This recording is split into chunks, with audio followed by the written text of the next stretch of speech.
Hi, welcome back to the introductory class and lesson on the nexus. In the last session, we are looking at examples of analysis of how it is possible to do analysis of the nexus, which is different from the standard applications of reductionist science. So this implies that we are using case studies to show you that it's possible to organize numbers across different levels of analysis, dimension, using analysis in space and analyzing how open is the system. The case studies is a case studies dealing with a specific problem, and then this has been presented.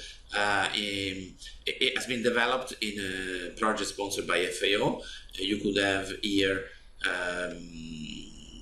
in this website a more detailed explanation of 3 different case studies, but not just Mauritius. And the type of analysis that I will present now is organized in 2 ways. One is the diagnostic analysis. You are characterizing the metabolic pattern of the system, so where energy, food, and water is used to do what. And then you could have simulations that is, what happens if I'm trying to change with policy the status quo.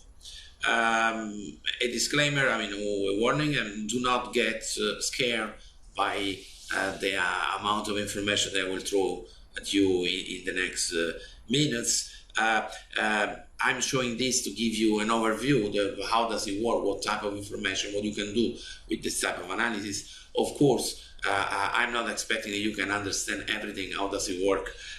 This will be through the 8 weeks of the course. You can get one by one the pieces of the puzzle, how to do it. So here is simply to have the big picture, why, what is different in what we are trying to say.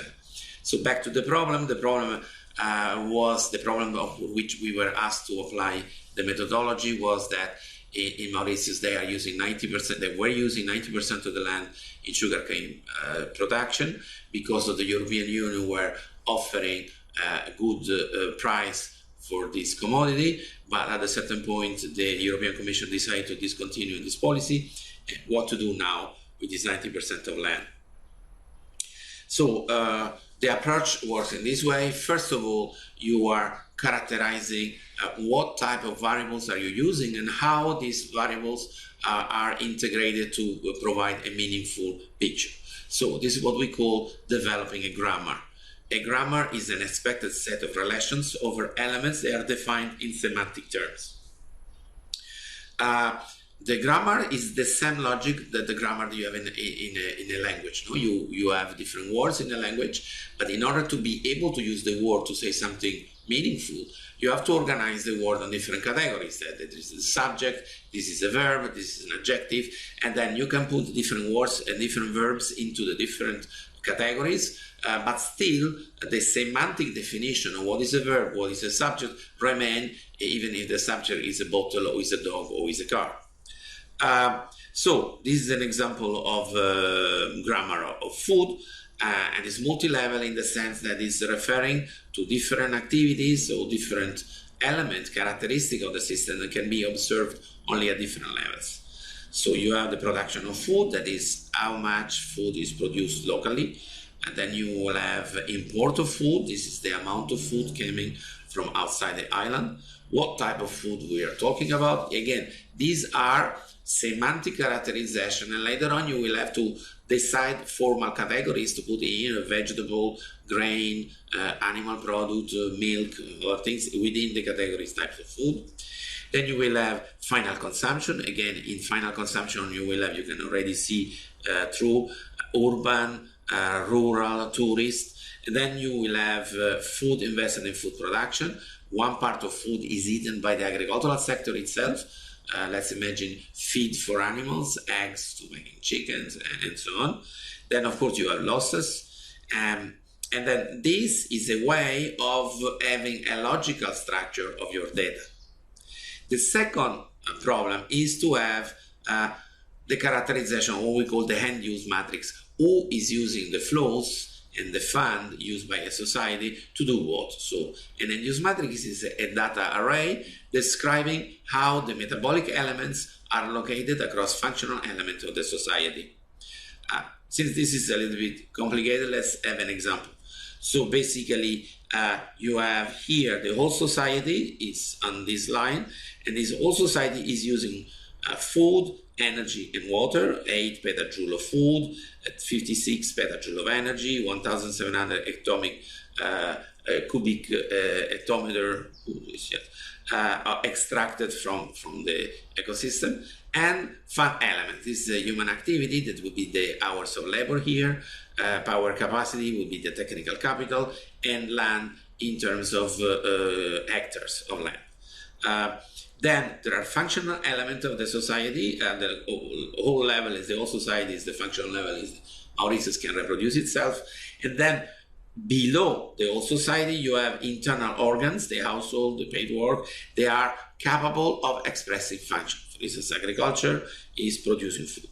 Energy is generating the energy carrier, and so on. So this is a functional element, and each functional element is using a share of the food, energy, water, human activity, technical capital, and land. Depend if you are using a very small share, you become negligible at this level of analysis.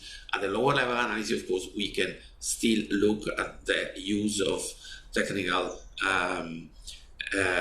capital per hectare, for instance. Okay, so here you have what is in economy are called production factor, labor, capital, and land. Here you have the flows, food, energy, and water. And then on this upper part, you have how the society is using this metabolic element. In the lower part, you have the degree of openness of the society, that is how these flows are consumed, and here are from where these flows are coming. So there are a part of these flows, 1.3 of these 8 are produced domestically of food, and 6.7 is imported. Okay, now let's put together the two things. You have that this year 5.9 is the amount of food consumed by the tourists. Then you have that import and supply are the food produced domestically, 6.7 are imported and 1.3 domestically produced. These are the losses, these are the amount of food consumed by agriculture, and we could visualize this in a different way. Again, this number is there, this number is there. The losses are allocated in the amount of food that disappear in the paid work sector. Then, of course, you will have the import here and the domestic supply here again. So, a next step is to look for external constraints. For instance, how water is used in Mauritius, how is the internal use of water comparable with the external supply of water from the ecosystem. Again, you can use a water grammar. This is from where the water is coming, what type of water you are appropriating, surface water, groundwater, soil water. So then what type of water use we are talking about? Green water is the water that the plants are using to the soil, but the humans cannot handle. Blue water is the water the humans are handling directly.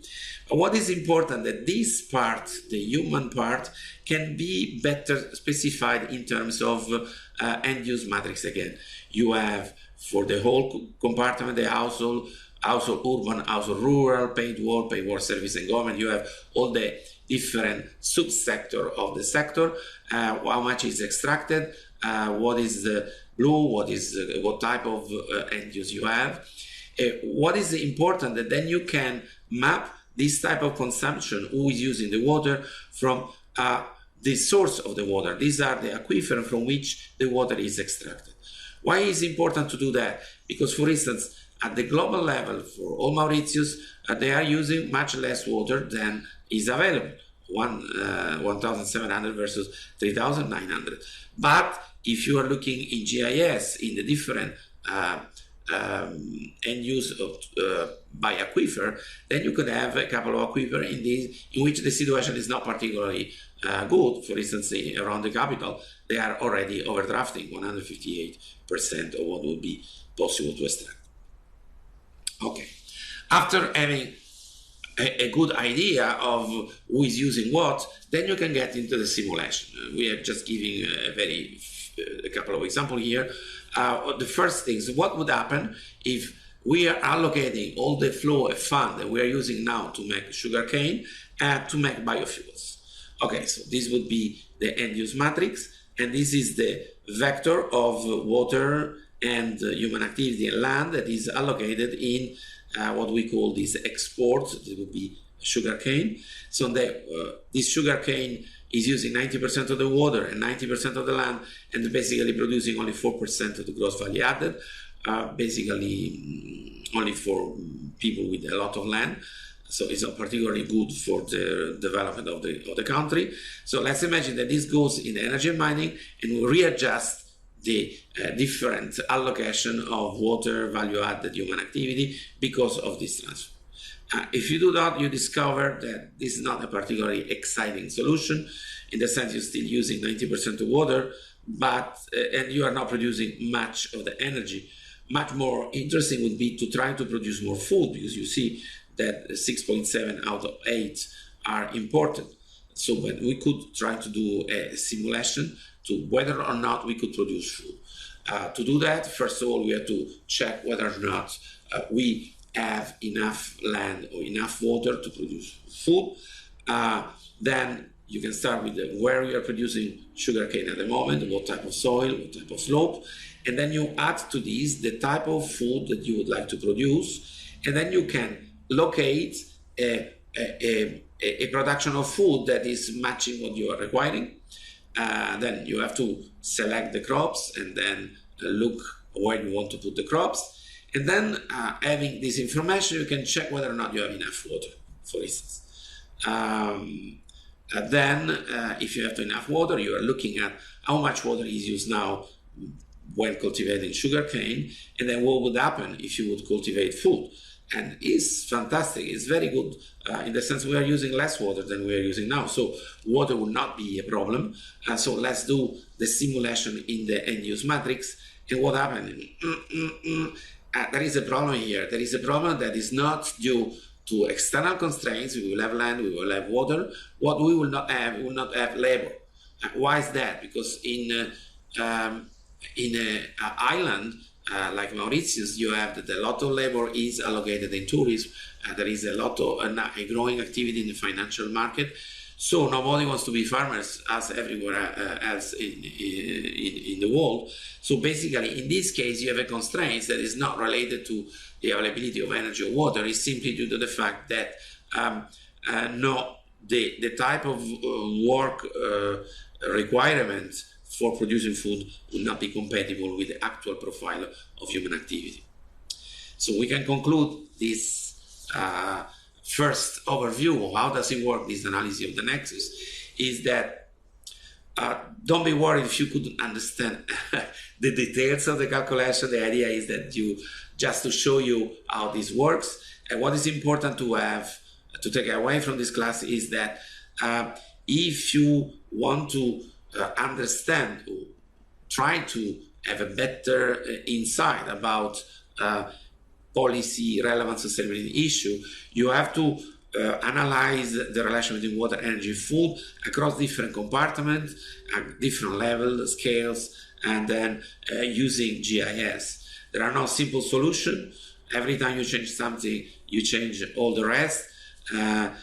And then you cannot do this type of analysis unless you are capable of scaling and georeferencing what you try to do on your socio-ecological system.